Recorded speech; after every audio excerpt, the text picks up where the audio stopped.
Welcome back to the Autoblog podcast. I'm Greg Migliore. Joining me today is Associate Editor Byron Hurd. What's going on, man? Hey, how's it going? It's going well. It is Tuesday. We're recording this, here we're a couple weeks up from Thanksgiving, so good time to talk cars and just kind of hang out. We've got a great show for you today. We've got Byron's going to tell us about his time in the Ecoboost Mustang with the Performance Pack, which I think is a really interesting combination. And he spent some time in the Kia Telluride. We're going to talk a little bit in the news segment, more on the Mustang, this time the Mach-E variety. We're seeing that Lincoln may get sort of a sibling based on the same platform, which is interesting. And finally, we'll wrap things up with the Spend My Money update. Teaser alert, it involves a Porsche. So let's jump right in. Byron, Ford Mustang Ecoboost, that's interesting. I assume this is the 4-cylinder Ecoboost, right? Yes, and that's right. With the Performance Pack, which I don't know about you, but I really like the Performance Pack, what it does with the Mustang. I think for your money, it's frankly the best way you can spend your money on a Mustang rather than stepping up to like a Bullet, a Mach-1, a Boss 302 when that was a thing. If you've just got like a few extra, dollar bills to spend, it gives you the most, I think, value for your money. But yeah, tell me about this car. What'd you do with it? I'm of the same mindset that you are when it comes to the performance packages. So I got this one right after it was something else that was kind of on the sporty side of things. I think it might have been the new BMW 4 Series. So it was, one turbo coupe into another turbo coupe. And I was this is the first time I've driven any EcoBoost Mustang. I've driven some of the older V6s, and I owned a 2015 with the V8. And that one was actually a performance package with the Recaro seats. So that was like the internet forum spec where you spent as little as possible to get the most performance you could. And loved that car. It was great. This one, I liked the performance package a lot. The automatic transmission kind of was hit or miss for me. Like it operated fine, but it wouldn't be my choice. The thing that really actually turned me off about the car was it was a premium model with the high performance package, and it had the really plush leather seats in it that made me feel like I was sitting on top of them instead of in them, because I'm used to the nice, deep, aggressively bolstered Recaro seats that you can get in the Mustangs. And so my 15 had the Recaros, and the 2018 GT Performance Package 1 I drove a year or two back also had Recaros, and those were leather, and they didn't feel as kind of soft and bench-like as the seats in this one did. It's also interesting with the high-performance package on the EcoBoost, you get a square tire setup. I think it's 265s all around, and that's interesting because the combination of that and the smaller engine over the front axle really makes the car feel very lively on turn-in. Like not only can you tell that there's a whole lot less weight up front compared to the V8s, but with that extra tire up there, there's just a lot more transitional grip, and you can kind of just point this thing into a corner without thinking about it. So I found that very appealing. I'm not wild about the exhaust note. The 2.3 turbo kind of sounds like a Focus RS, which I'm assuming is exactly what they were going for. And that sound coming out of a Focus RS works for me. It's a rally car type setup. It's fine. But from a Mustang, it doesn't quite work as well, in my opinion. Sound and looks are all very personal choices, and especially with a performance car, it's not like you're limited to the way it comes from the factory, because it's really easy to go out and get an aftermarket exhaust. And I even did that on my 5-liter. It's like inevitably you're going to want to personalize it to some degree. So I won't fault Ford for the way it sounds out of the box. I think my biggest issue with it is just, despite the fact that it does feel like a lighter, more nimble car, it's still big. And it just, especially like with that 10-speed automatic, it's constantly shifting gears because the torque band of that engine is so much narrower than the V8s. So it sounds cliche and like a cop-out, but it doesn't really feel like a Mustang. And if it weren't a Mustang, I think I'd like it more. Because what it is, just notwithstanding the fact that it is a Mustang, is pretty impressive. And if it were, say, just like a dedicated BRZ-sized sports coupe with rear-wheel drive and 300 horsepower from a turbo 4, that sounds fantastic to me. The Mustang angle is what makes it a little awkward. And I didn't feel the same way coming out of a turbocharged Camaro a couple years ago. But I think it's because the Camaro shares its platform with these little kind of European-inspired compact Cadillacs. And just the nature of that powertrain matches the Camaro a little bit better than it does the Mustang. So, I mean, overall, I would still say it's a very pleasant and fun car to drive and very capable. It just doesn't quite tick the boxes I expect from something with the Mustang nameplate on it.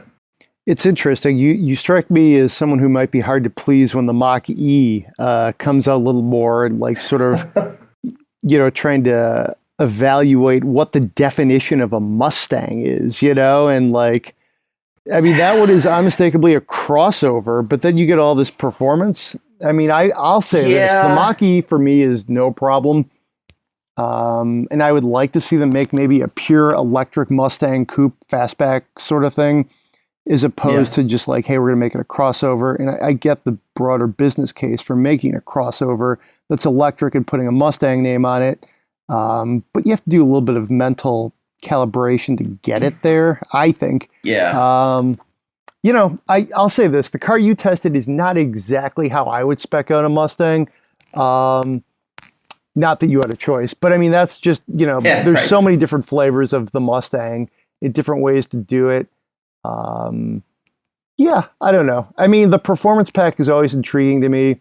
In the 2.3 liter EcoBoost is really a good engine. I've driven it a few times.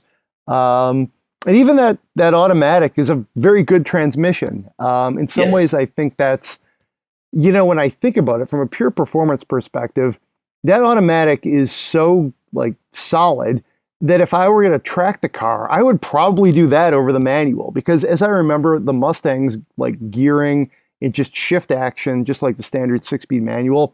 Is it awesome? Is it all that like engaging feel that you expect from a Mustang? 100%. But if I wanted to go fast, I would let the car shift for me, if you will, and use this automatic. So, I mean, it's like I'm sort of, talking out of both sides of my mouth here, but I think I'd probably still go with the V8 for the Mustang anyway.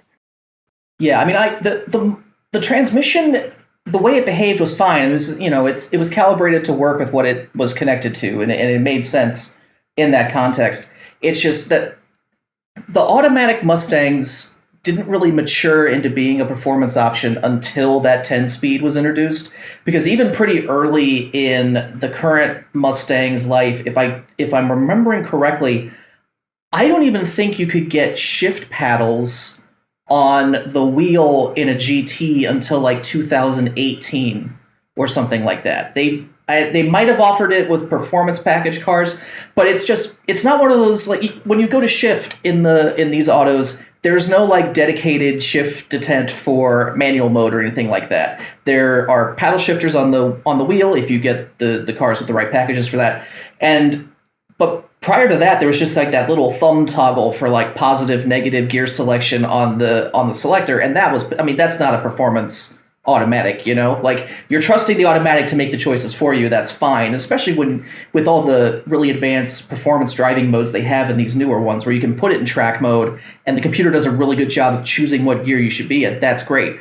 But on the street, that's really awkward, because it's difficult to get it to just like chill in manual mode, but in a normal driving situation where you want that command over the gear selections, but you don't necessarily want it holding first gear to like 34 miles an hour or something crazy like that. So it's hard to find a real good split with this particular implementation.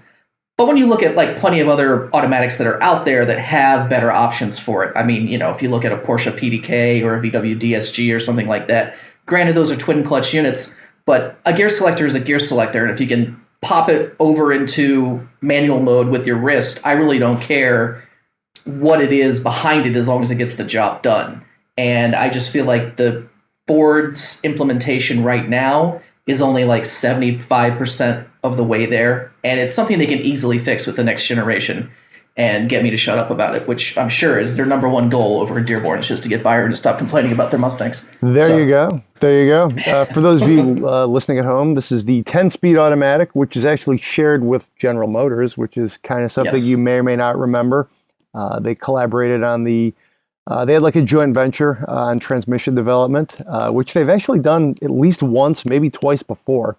Some people were like, whoa, that's crazy. It's like, well, actually, it's big news when they sort of announce it, which they never totally announce. It's like one sort of cryptic press release, and then neither side ever talks about it again, nor wants to talk about it. But it's in general, it's a pretty good all-around gearbox. And then that's a 2.3-liter Ecoboost, 4-cylinder, 310 horsepower, and 350 pound-feet of torque. So obviously, there's a lot to work with here. It's a very capable car. It's more capable than, frankly, most V6s were, for a long time. And then the performance pack, the high performance pack, I should say. What's that do for it, and what do you think of it? That's a very impressive package, and I really like the square tire setup for one thing, because you can rotate tires. That's beautiful. That was one of the problems with my 15 was I had 275s in the rear and I think 255 up front. And you're just stuck with it, and you're going to go through rear tires in that car much more quickly than you go through fronts. And of course, those are the more expensive ones. So, but yeah, I mean, you get a lot out of the performance package. You get the improved chassis setup, which it feels great, to be perfectly honest. I really like that. And that was one of the big draws of Performance Package 2 on the Mustang GT, which has now been phased out. You have to get the Mustang Mach-1 in order to get the same equipment that was originally in Performance Package 2, and that was your MagneRide adaptive suspension and a couple other little goodies. But you get the things like the active exhaust, which is really nice, and stuff like that. So I would wholeheartedly recommend the high performance package for the Ecoboost model if you are an enthusiast and you do expect to do anything fun with the car at all. It's pretty much the one to buy. And I'm still a believer in the basic performance package for the GT, even though you can no longer upgrade it to get MagneRide and all that without stepping up to the Mach-1. I'm a little upset with their choices regarding the performance tiers of Mustangs lately, because they keep firewalling the good stuff into those much more expensive cars. I mean, at this point, I would rather go out and buy a used Shelby GT350 than plop down money on a brand new Mach-1, because you get most of the same things you want out of a Mach-1, plus you get that amazing 5.2-liter flat plane crank V8, which is just delightful. So there's some unsolicited purchasing advice. Spend Byron's money. That's a good move. One thing I drove an M2 a couple of weekends ago, and that's a brilliant car. Of course, it costs that one I drove cost, I believe, 58 grand, or it started at 58 grand. I forget exactly what the sticker was, but a lot more money. And I often, just doing some research on the car, people compare like the M2 and then some of the lesser versions of the 2 Series against the Mustang, because it's like a performance coupe, and the Mustang gives you, and they're both arguably sports cars. The pony car is a little bit of its own thing, because you would put Mustang versus Camaro somewhat versus Challenger, a BMW 2 Series, you're getting in a different space. But it's a lot of the same idea. Like, you want a fun car with a back seat that's an actual car, as opposed to a Miata or a BRZ or a Cayman. So, I mean, I think it's reasonable to cross-shop a loaded up Mustang with, some of the other, performance coupes out there, including the ones from BMW. And I think the segment is really strong right now. I would say a better value would be to go with like a Mustang versus like, some of the performance M2s. But I mean, there's trade-offs. I've often found Mustangs to be quite raw, a little hard sometimes to like. I mean, I remember one time we were going to the track out in California, out to the one in Lancaster, Willow Springs, and we were driving up from the hotel for like the morning drive. And I literally, I'll admit, I probably was down a quart of coffee, did a spin out. I just was in second gear, pulled the wheels pretty hard just to make a hard right to like make from a stoplight. It's like 6 a.m., sort of like middle California. So like nobody's around, the sun's coming up. Car just like pivoted. And I'm just like, okay, and away we go. Now, I admit, total user error involved there, but in the tires were cold, all the, stupid mistakes you make.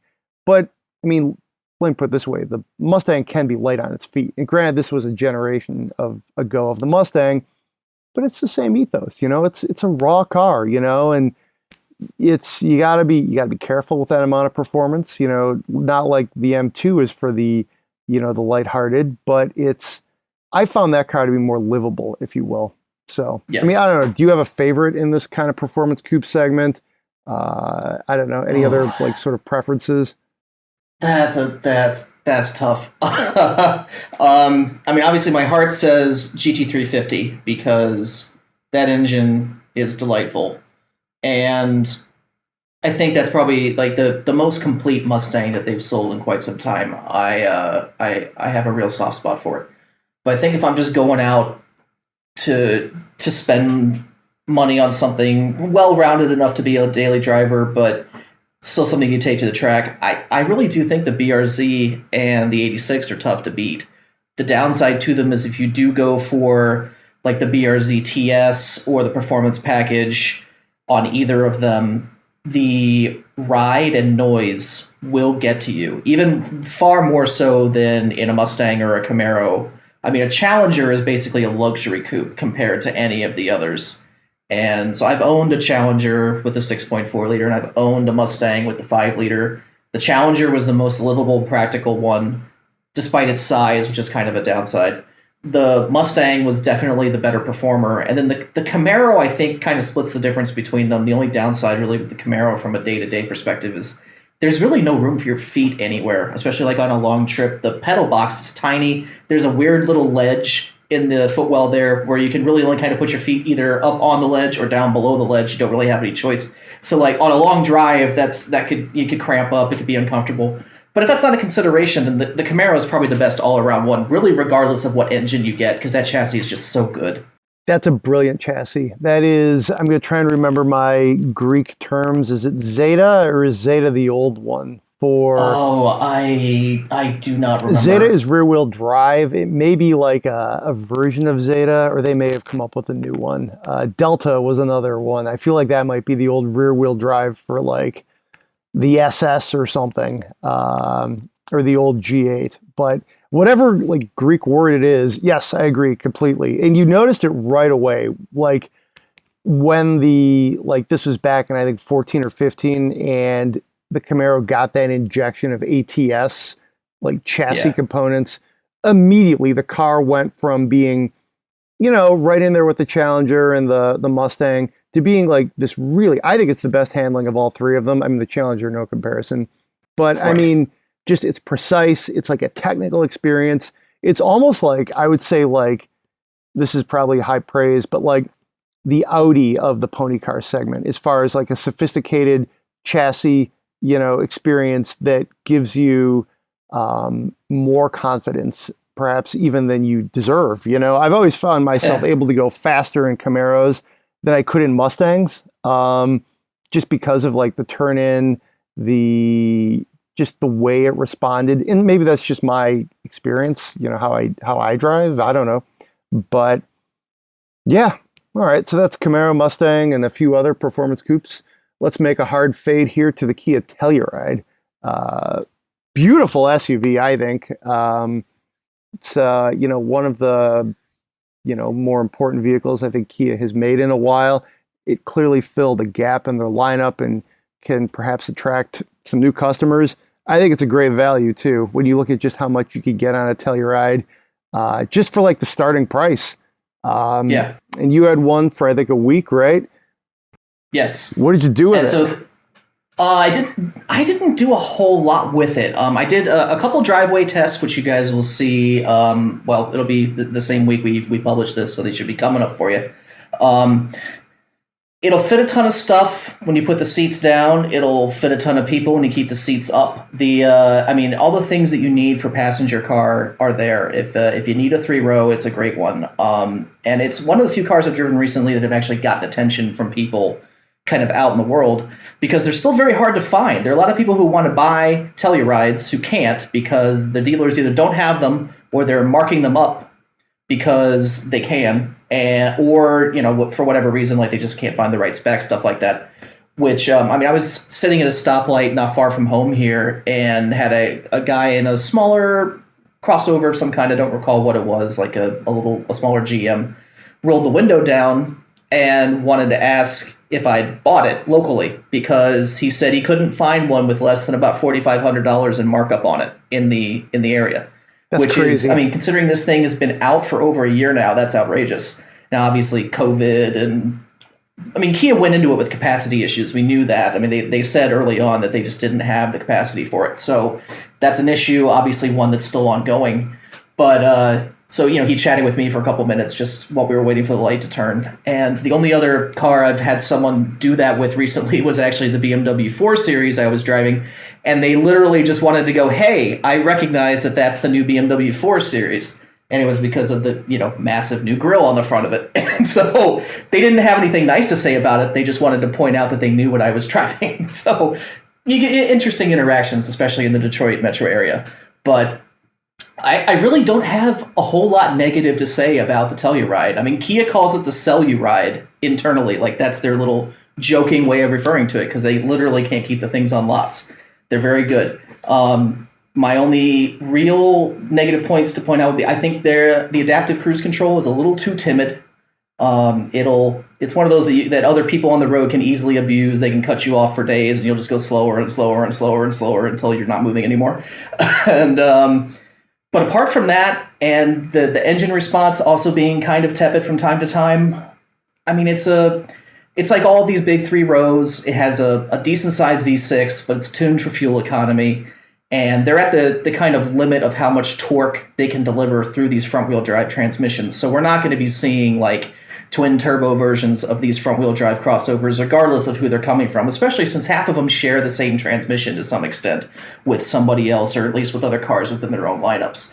So those are the kinds of things you really can't avoid in this space. If you really want a gutsy engine, then you have to go to one of the larger mid-sizes, basically the Dodge Durango if you need 3 rows, or Jeep Cherokee if you don't, or Grand Cherokee, I apologize.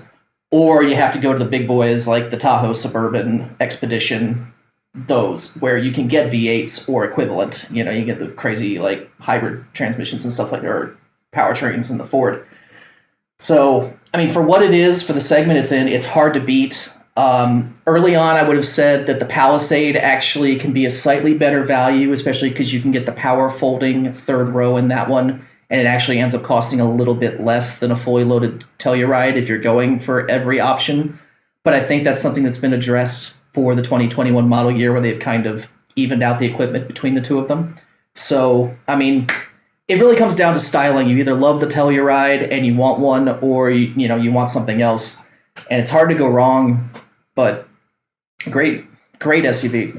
I instantly recommend it to anybody who's asking for it. I might tell people to skip some of the driver aid type stuff if they don't absolutely need it, but that's down to personal preference, really. We we gave some of that driver aid technology our technology of the year earlier this year. So it's pretty good, if you will. Well, yeah. It depends on what you're looking for. Like the lane change assist and stuff like that is great, especially there are very few times when those features, which are some of the cooler ones, are actually a nuisance. Most of them, they work very well. Yeah. They operate as advertised, which you can't really say for tech company-wide across any of the lineups right now. So yeah, the stuff like that is very good, and the systems work. If you're used to the way adaptive cruise control works in most mainstream cars, it works the same way in the Telluride. Nothing about it's going to throw you off. It's not going to cause you any problems. But for people like me who just prefer old man classic cruise control, if you want to put it that way, it can be annoying. But it's part of the thing for me is that I do most of my driving on long highway trips these days, and that's really all I know in terms of my personal use of vehicles. So I look at things through that lens from time to time, and I think, is this something I'd want to leave on for 5 hours? And sometimes the answer for me is different than it is for other people. For sure. I think the Telluride does a brilliant job of raising Kia's status as a brand. If you actually look at a Telluride, the word Telluride is very prominent Kia is less so, which I mean, I don't know. I wouldn't be surprised if that's a little bit on purpose. Because I mean, when you look at it, I think in a vacuum, I think it's a very good looking vehicle. You wouldn't necessarily know what it is right away. And I think, that was sort of the move Hyundai did when Genesis was before it became a sub-brand, it was more like a Hyundai Genesis. And now it's just a Genesis. Do I think they're going to do a Telluride sub-brand? Probably not. But, I mean, I think this thing is really classy, looks really good. I like the Palisade too. I go back and forth which one I prefer. Right now I'm feeling more Palisade versus Telluride. But I mean, that changes. That's purely based on the looks and then, some of the other features. But they're solid vehicles. I mean, would you consider these are the first like true large SUVs that Hyundai and Kia have ever made? I mean, of this size in this sort of price point. I mean, I think they're tremendous efforts. They're competitive. They're better, and they're better values than many established competitors. Having driven, I mean, both of them, fairly extensively. I think, they're very solid. Any of the like the gaps, the areas that they come up short are easily explainable just from like other weaknesses you would see in the segment. Just like, well, the Durango isn't as good at this. I think it's an impressive effort. So yeah, absolutely. They're both very good. And I'm looking forward. We're going to have that Palisade in our long-term fleet here pretty soon. So it'll be nice to get a little more time with that to play around with it. But I mean, the only real strike I have against either of those is that they don't have the dedicated off-roady type trims that you can kind of get from some of the others. They're working on it. Kia did a concept, I think it was last year. Hyundai, I don't know, they probably won't. They're pitching the Palisade as the more kind of like luxury-oriented one with the chrome and stuff like that on the exterior. It's a little flashier, a little softer. So it's interesting. And it really does just come down to personal preference. That's the beautiful thing about the two of them. I mean, the fundamental car is the same either way. And you're right, in terms of value, I mean, they're remarkably good, especially compared to like the Chevy, the number of packages and the amount of money you can spend to create the equivalent. You can spend $7,000 to $10,000 more, and that's a lot of money. You're talking, 25% of the cost of the car up front that you're adding onto it just to get equivalent equipment or to get slightly better equipment. But I don't know that that's worth it. And of course, right now the Telluride's marked up everywhere, so that's kind of a wash. But once you can get them for what they're actually supposed to cost, that's a pretty fantastic car. it's unbelievable that Kia SUVs are having like a markup like that. So Yeah. you're talking about a mainstream brand that it's just their SUV. You don't see that for other vehicles like that. So anyways, speaking of, I guess this is nominally an SUV, really it's a crossover coupe. Of course, Ford would tell you first and foremost, it's a Mustang. But we are hearing that the electrified platform will be shared with another vehicle. This is sort of a cryptic thing that we got word of this morning. Check out the story for all the details. It's authored by Jeremy Korzeniewski, our consumer editor. I think we kind of knew this. It made sense. They're going to build this in Mexico, which is how we kind of noticed this. It was sort of a factory kind of, just disclosure, if you will. They're talking about some of the other like things that are going to be built and how they're going to be built and where they're going to be built and just investments and things like that. Makes sense. I mean, we're trying to figure out like, what's it going to be? I don't know. Do you have a guess? What do you think? I think Joel pointed out this morning that the obvious answer is that it'll be a Lincoln equivalent, effectively, to the Mustang Mach-E crossover, which of course made us immediately go to the idea of a Mark-E just because, symmetry. But everyone immediately groaned at the thought of that nameplate. Mark-E, but I mean, yeah, there are a lot of reasons why they shouldn't do that. Certainly more reasons than there are for why they should.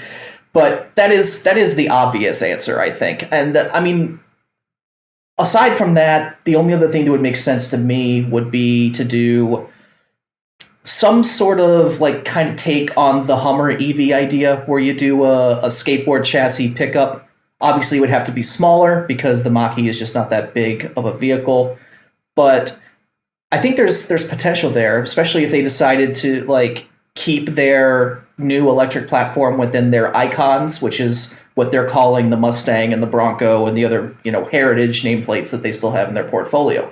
So if they were to do like a Bronco Ranger E or something like that, where they did a Bronco Sport kind of shaped thing with a bed and did it on an EV platform, that would be interesting and different, I think, and probably interesting and different enough to sell. But we already know they're doing the Maverick, which will be a gasoline-powered truck in that same space. And at some point, even the domestics have to realize you can't just turn everything into a pickup truck. So, I mean, as neat of an idea as it would be, I think Lincoln, the obvious answer in this case, is the right one. Yeah, I think that makes a ton of sense, because I think a lot of people wouldn't necessarily connect the Mach-E to whatever this Lincoln is called. Be a great place to rebirth the Continental name, which is just recently, like as of like weeks ago, going out of production. Electric Continental, that could be cool. I believe there was like a rocker who put in electric conversion in an old Lincoln. It might have been a Continental or it might have been a Mark. I'm forgetting all the details, but that just popped into my head.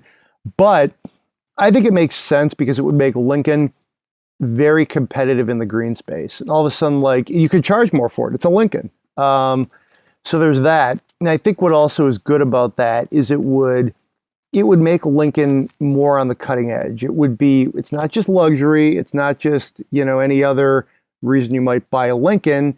Like right now, that's design and interior design specifically. But if you could get an electric Lincoln and you could get it out there sooner than, some of these other, sort of electric promises we're seeing, that could be great. But we're also seeing electrification as sort of par for the course. So Lincoln, right now in the lens of 2020, we're sort of seeing, which is a very interesting place to view anything from, right? From the lens of 2020, as I think out loud. But point being, it's like, ooh, electric Lincoln, that's special. Well, yeah, if they built it right now in November 2020, by the time they bring it out, I think we're just going to see more and more. We're looking at electric plug-in Audis. Of course, Tesla is doing a lot of different things. Mercedes, BMW, Volkswagen. There's all sorts of these electric things coming from mainstream brands and luxury brands. If Lincoln didn't have an electric, well, suddenly you're like, well, wait a minute, you're hitting with two strikes against you or something, Yeah. So I think in 2 or 3 years, and then in Cadillac, that was the example I was searching for. Cadillac is going to be very electric as the 20s roll on. So, it's going to be table stakes. I think it makes a ton of sense. They got to get there. That's the obvious play. The less obvious play is, like you said, some sort of Maverick Courier, I don't know, Mustang pickup thing. Not Mustang, but like something that could be like you said, use it as like a skateboard kind of platform and then shape something on top, and what they call it, who knows what that might be. Right. To me, that's at that point, we're just like sketching spy renderings, because we haven't really heard a ton of that. I don't even think they've hinted at anything like that. But when you're looking at what they would do with that platform, that would make some sense too. There's no other gaps that I see that are obvious where they could use an electrification to plug that hole.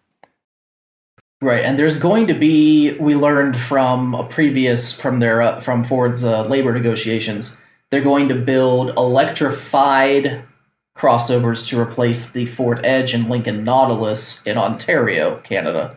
So they've got something for that kind of mid-size, 2-row, slightly larger crossover space. And so the absence of an electrified Lincoln beneath that leaves room for a Mach-E platform variant to kind of slot in there nicely.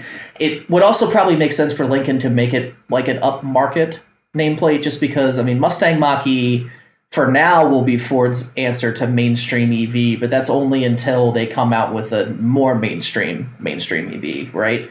You have to figure at some point there will be an Escape equivalent that will be pure EV, and maybe even something smaller than that down the line. I mean, it seems like it's inevitable at this point. So the Lincoln really has a lot of breathing room here, especially since they already have plug-in hybrid electric transmission and engine options in their lineup.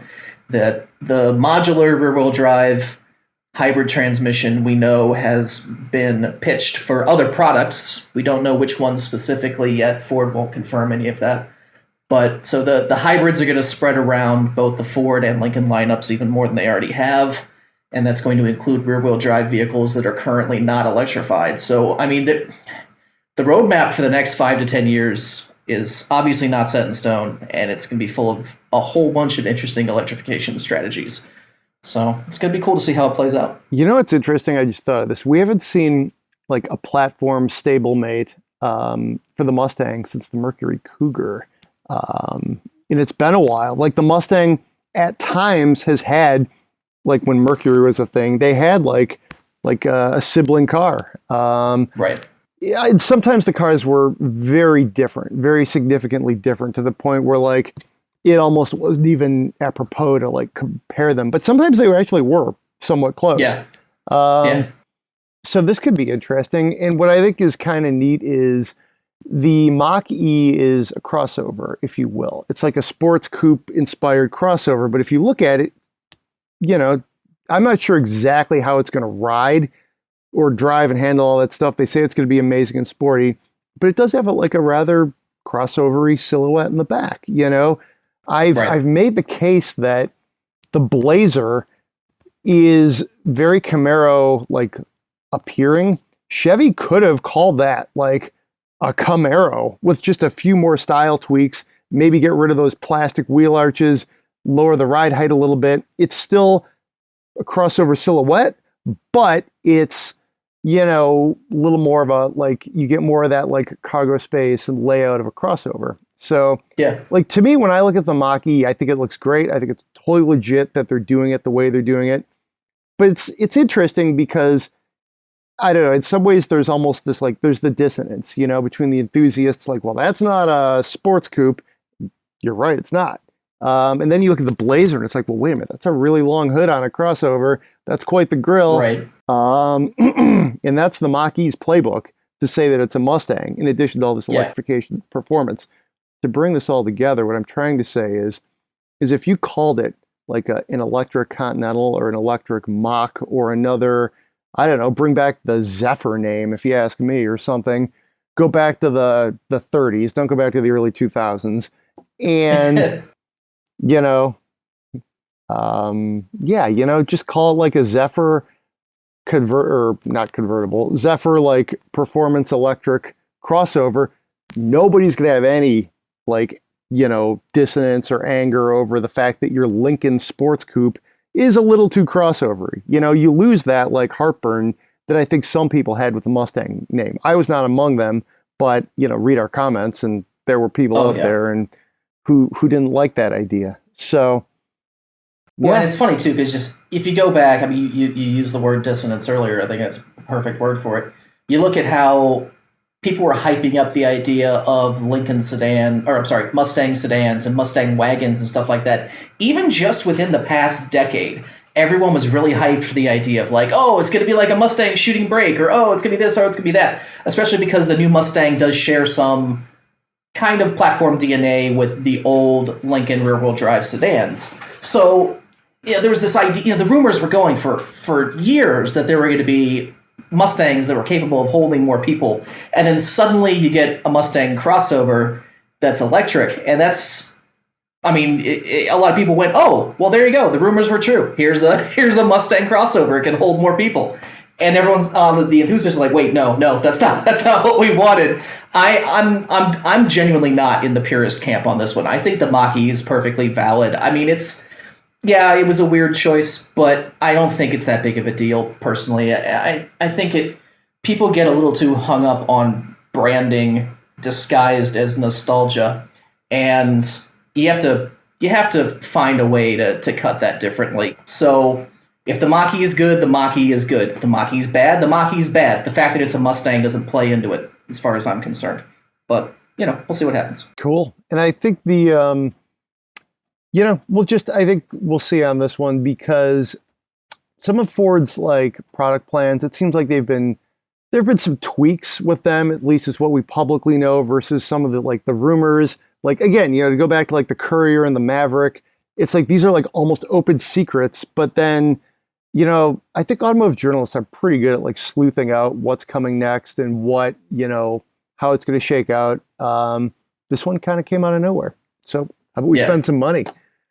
Or I should say advise or give an update on this week's Spend My Money. So this is I believe Dave from Houston writing in about, he sent us a request, saying basically he needed like sports coupe to put some people and kids in and was open to a bunch of different options. So let's walk you through it. He ended up buying a 2005 911 Carrera S with the 6-speed manual in midnight blue. Well, that sounds very good. It had 116,000 miles on it. It's a 4-seater naturally, so he could put both of his kids in the car. He wants to get them excited about sports cars. He somehow got 2 car seats back there, which I applaud him for. I mean, it's doable. I've put car seats in all sorts of things, but that's a tricky way to do it. Let me put it that way. And it was rear-wheel drive. Would have been open to all-wheel drive. Check. Reliable and inexpensive to maintain. This is kind of funny. Check. Sort of, but not really. It was great mechanical condition when he got it, but the previous owner drove it a lot, hence the 116 miles on the clock. But he hasn't had to do anything major, so that's good. Targeted going for 20 grand. Check, sort of. Stretched for a bit, but so worth it. I don't see an actual buying price on here, but that's okay. And then easily was able to find it in the used market thanks to the internet. So overall, he loves it. The car seats fit great. Good visibility, which is really good. Obviously a good powertrain going on there. He still has the 4Runner. And of course, I think this is what it came down for me, was the classic 911, which you could, I think those are well bought in this era of 911s. You get just enough, like time has passed at these cars, like the dynamics and the essence of what they are has changed a little bit, but it's still a 911. But buying a car that old, you're not going to be afraid to drive a little bit that's got that many miles on it. So thanks for writing, Dave. Pretty good update. Any thoughts on this? I think sounds like something you might have concurred with, Byron, had you been on the show. Yeah, actually, if you ask my friends, I've been in the process of theoretically buying a Dodge Viper for like the last 3 years of my life. Nice. But every once in a while, I get this idea that I'm just going to buy something kind of like what he's looking for. I don't have and have no plans for kids, but the idea of just like a somewhat practical but still sporty car, the 911 does tick those boxes unless you actually have children that are large enough that you don't want to be putting them in the back seat anymore. And I can attest to pricing on this. He probably did not have to stretch very much because I've looked at some 911 C4S's, so Carrera 4s, the all-wheel drive versions of this same generation, either a late 996 or an early 997. And even on sites like Cars and Bids and stuff like that, they seem to be going for low to mid 20,000s with reasonable miles on them. And I'd consider 100,000 miles on a car that old to be reasonable. So the price is right. It's also the time to buy these, really, especially if you're going to drive them, because they're only going to start getting more expensive pretty much. Their depreciation has bottomed, and within 5 to 10 years, they'll start to creep back up again. Even if you've convinced yourself that the 996 broken egg headlamp Porsches are never going to be valuable, that's what people said about the 914. So go find yourself a clean 914 for less than an outrageous amount of money, and then tell yourself that the 996 won't be worth plenty in 10 to 15 years. So don't knock it unless you drive it, and then it's a good buy. Now's the time to do it. And they do actually, despite the engine issues and stuff like that, for the most part, they do seem to be fairly reliable and relatively reasonable to maintain, which is pretty much the same language he was using when he described whether that checked the box for him or not. So I hear exactly what he's saying there. I think it's, as far as daily driving, such as it is, I think this is a really good buy for him. I think your Viper purchase, I would I don't think I'd ever necessarily need to own one. I've driven the Viper. I love the Viper, but it's like a car that will rip your head off, man. And it's like, it's definitely not for me, a daily driver. And I've been fortunate to drive some, pretty fierce cars. I think I'd be interested in the Viper if I lived in the middle of nowhere and just had open roads where I couldn't really hurt myself or anyone else unless I did something stupid, Right. that sort of thing. Or if I was more of like into consistent going to tracks, that sort of thing. Yeah. Well, the Viper, you don't want to be too far away from anybody because, you might need to call for help, if you will. There's a tricky car there. But I mean, Vipers are amazing though. I've driven a couple of generations of them and I don't know. I mean, what would you do with a Viper? I'm just curious. Is this like an idea? You'd look at it. Okay. I mostly want to look at it. Yeah. I mean, I'm at the stage where the cars that are in my driveway and my garage really don't get driven all that often anyway. So, but I mean, yeah, it's a get it out and have a nice weekend kind of car, but certainly not something I would want to daily drive. But yeah, I've lusted after. It's been my dream car since I was old enough to appreciate cars. And an awesome car. Yeah. I had multiple Viper posters. I still own multiple diecast models of Vipers. I don't actually have any of them in the office with me. They're in different parts of the house. But I've lusted after it for a very long time, and I think especially it's considered the second generation from 1996 to 2002 when they went to the double bubble fixed roof of the GTS. I think that's one of the best looking cars that's ever been made, and it's just pure, stupid, great big engine in a tiny little car, the way Carroll Shelby intended back in the day with the Cobras. And it's a perfect riff on that that's modern enough to not kill you outright, but still very, very raw. And, it's just one of those things where everything about it is kind of a little extra, and that appeals to me. So your statement there about you'd look at it, I agree. I also interviewed Ralph Gilles one time, who's the Chrysler or Fiat Chrysler head of design, of course. He's had a number of jobs there. And this was for another publication back in the day. This was over 10 years ago. And I have a quote in the story where basically I asked him, hey, what do you do with it? Because he was a longtime Viper advocate.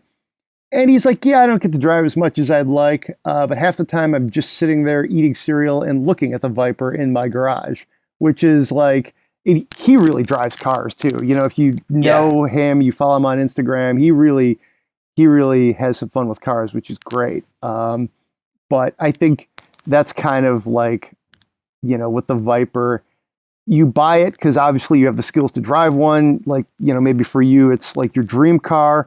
I don't know if I'd say it's my dream car, but I've always really liked Vipers. And then there's also like the practical part of it where you're like, well, maybe you'd have a 911, you might take it out and drive it. But if you have the Viper, it's like you get that second, dissonance, to use the word of the podcast. You're like, yeah, I don't know, man, I'm a little tired today. We're going to let the Viper sit. I don't know.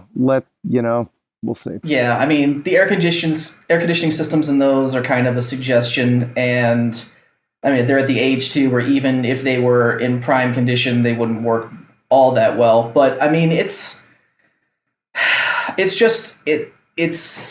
time capsule car. For sure. It was the last time FCA really pulled itself out of a slump. Not talking about the more recent time, but prior to that, it was one of those statement cars. It's very Bob Lutz. It's very, let's go out there and do something stupid. And I feel like that's the attitude you have to have every time you pick up the keys, regardless of what generation it is. It's like, okay, let's go be dumb.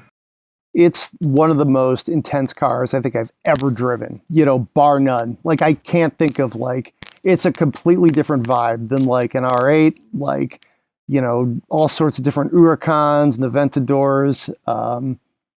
I mean, it's intense, it's like, it goes back to almost like a different era of how cars, just the way they would feel and what you would have to do to drive them properly. And yeah, I don't know. Have you been price shopping them at all?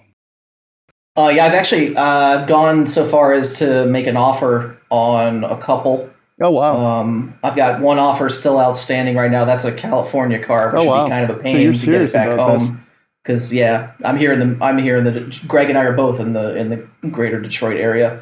So yeah, I looked at one actually in your neck of the woods. I looked at one in Troy just this past Saturday. It was a little older and rougher than I would like. The paint on it looked like it had been, I don't know, put in 3 different types of sun for the majority of its life. So that one wasn't quite what I was looking for, but just getting in it, firing it up, it further reinforced the notion that I need that in my life. So I would compare it to the Lambo Countach, as far as just like it's easier to drive than a Countach or a Countach, oh depending on yes, which way you subscribe. But not much. The visibility is slightly better because if you drive the Lambo, you're basically laying down.